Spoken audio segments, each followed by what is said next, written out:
On the 12th of June 1942, a 13-year-old Jewish girl called Anneliese Frank wrote the first entry in what was to become the most famous diary in the world.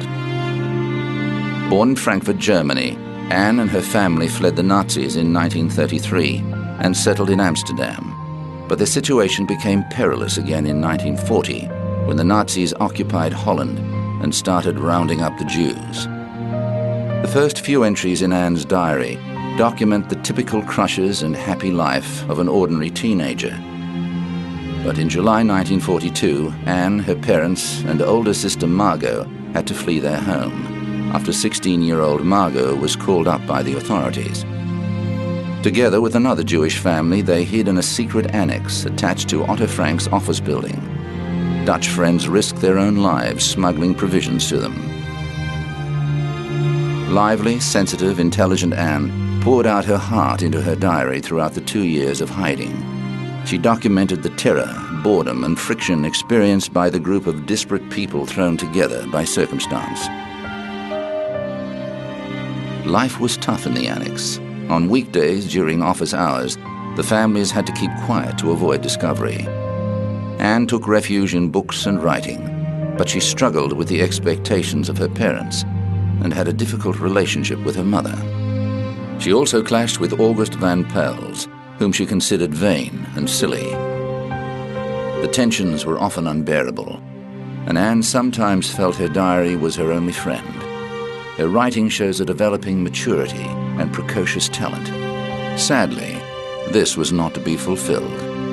Despite her fears for the future and the horrors of war the family heard over the radio, Anne retained her optimism and even fell in love for the first time. After hearing a radio broadcast about the importance of publishing first-hand accounts of the war, she began to revise her diary with a view to possible publication. But in August 1944, the group was betrayed and sent to concentration camps.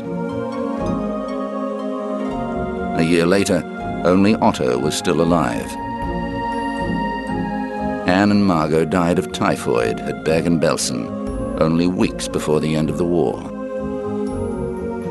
Two women who'd been helping the family found Anne's diary after the Gestapo raid and kept it safe until Otto returned in 1945.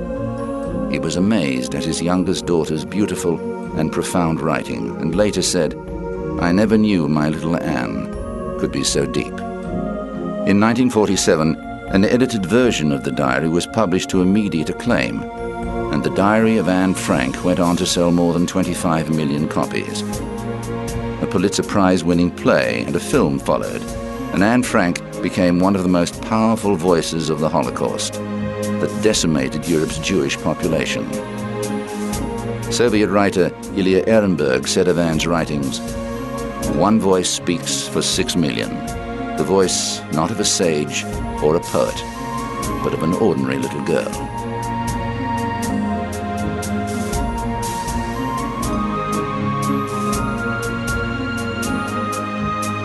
The annex where Anne and her family hid became a museum in 1960.